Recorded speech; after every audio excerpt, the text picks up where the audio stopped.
Hello students, welcome to crack with DRMSD। Myself doctor Madani Srinivas, your dermatology faculty. इस video में हम देखेंगे कि नया INSET एग्ज़ाम पैटर्न में क्या वो चेंजेस है जो प्रीवियस ईयर्स में INSET सेशन के मुकाबले आपको एडवांटेज हो सकते हैं या डिसएडवांटेज हो सकते हैं। चलिए हम शुरू करते हैं इस वीडियो को।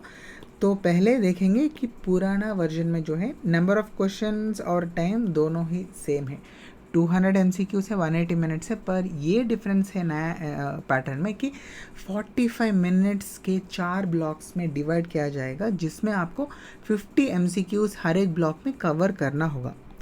इसका ये मतलब है कि एक ब्लॉक जो है 45 मिनट्स में ख़त्म हो जाएगा और वो ब्लॉक दैट मीन्स वो 45 मिनट्स ख़त्म होने के बाद वो 50 MCQs जो आपने आंसर किया है वो सबमिट हो जाएंगे और उनको आप दोबारा रिव्यू या चेंज ऑफ द आंसर्स नहीं कर सकते, वो सबमिट हो गए। आपके पास बचा होगा 45 मिनट्स को छोड़कर बाकी टाइम, और उसके साथ साथ आपके पास होंगे 150 क्वेश्चंस टू आंसर।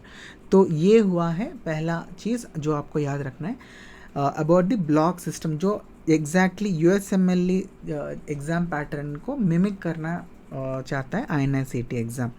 एंड आपको रिव्यू के लिए पहला 15 या 20 मिनट्स देना पड़ता था at the end of the exam, जबकि आप सारे वो क्वेश्चंस को रिव्यू कर सकते थे जिनको आपने डाउट के वजह से छोड़ दिया या रिव्यू का ऑप्शन सेलेक्ट करके रखा है ओल्ड वर्जन में। पर अभी न्यू वर्जन में ऐसा नहीं हो सकता है।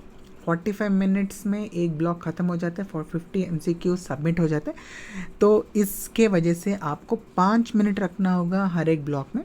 वो 5 मिनट में आपको जो भी 50 MCQs में आपने रिव्यू के लिए जो रखा है या आपको जो डाउट्स थे क्वेश्चंस उनको रिव्यू करना है, और वो जो आपने रिव्यू के लिए रखा है आंसर्स उनको याद रख के सबमिट करना है। अगर आप चाहते हैं कि जो आपने आंसर किया वो INSET एम्स कंसिडर करे आंसर के तौर पर, आपको उस आंसर को सबमिट करना होगा। क्यों? क्योंकि जो भी आप रिव्यू के लिए मार्क करके रखेंगे क्वेश्चंस वो आंसर के तौर पर सबमिट नहीं होंगे। ठीक है, this is also very important.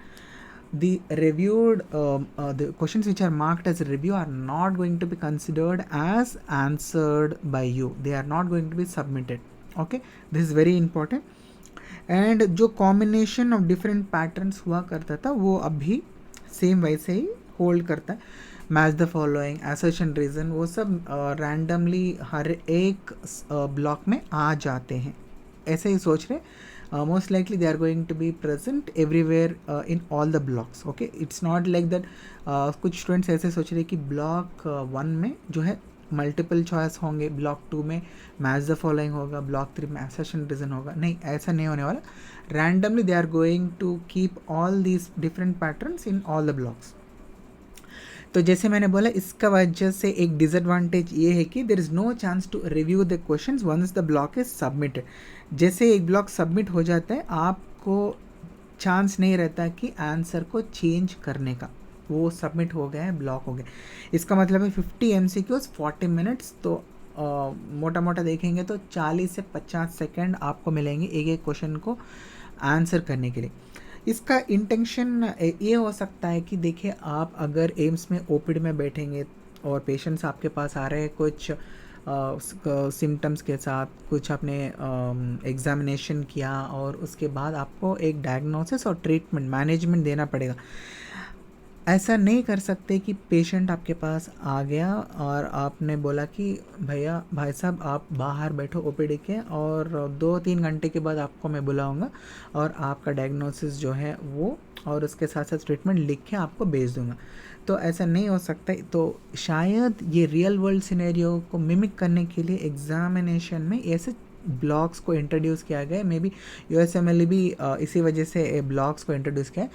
तो ये मेक श्योर करेगा कि आपको जो है इंटेलिजेंस है, उसके साथ साथ क्विक एक्शन टेकिंग एबिलिटीज़ ये भी आपके पास हैं। तो ये दोनों भी टेस्ट करना चाहते हैं, शायद इसी वजह से इस पैटर्न को इंट्रोड्यूस किया है INSET।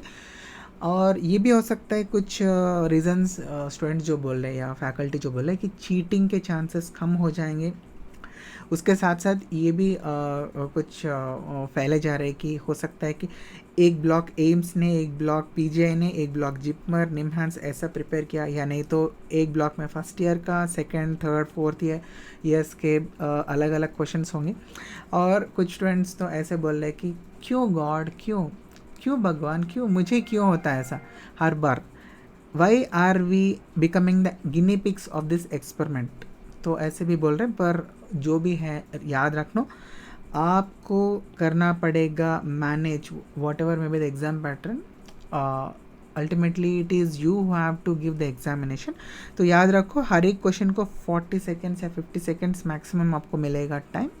तो इस समय में आपको आंसर करना पड़ेगा। जो भी क्वेश्चंस आप एटलीस्ट 2 ऑप्शंस को रूल आउट कर पा रहे हो, उनको याद रख के सबमिट करो, रिव्यू में मत छोड़ दो। रिव्यू में छोड़ोगे तो वो आंसर कंसिडर नहीं होंगे, ठीक है, ये बात आपको याद रखना होगा। और एक चीज़ है, जो मॉक एग्ज़ाम होने वाला है उसको ज़रूर आप अटेम्प्ट करो। मॉक एग्ज़ाम देने से आपको पता चलेगा कि पैटर्न क्या है, या मतलब आप जस्ट इंट्रोड्यूस हो जाओगे पैटर्न कैसा हो सकता है, ताकि आपको एग्जामिनेशन में डायरेक्ट शॉक ना लगे। जो कुछ स्टूडेंट्स अभी भी बोल रहे हैं कि हमें ये पैटर्न चेंज के बारे में पता ही नहीं है, ठीक है। और या सबमिट करना ये मत भूलना ज़रूर, और be very cautious about this, don't over think, because सभी को ये सेम पैटर्न अप्लीकेबल होगा। ऐसे नहीं कि सिर्फ आपको ये पैटर्न इंट्रोड्यूस किया जा रहा है और दूसरे सारे स्टूडेंट्स जो है नॉर्मल प्रीवियस पैटर्न को फॉलो करने वाले। तो सभी एक ही नाव में हैं, everyone is in the same boat, that is what everyone tells in the past, present और future, that is going to be the same which is going to happen every time. There will be some pattern change. Remember, आपको ये सारे चीज़ों के वजह से disturb नहीं होना चाहिए, and ultimately theory is the same, the only difference is going to be in the application. Okay, keep this in mind and happy learning, rock the examination, all the very best, bye bye, meet you in the recall session. This is Dr. Madhuri Srinivas signing off.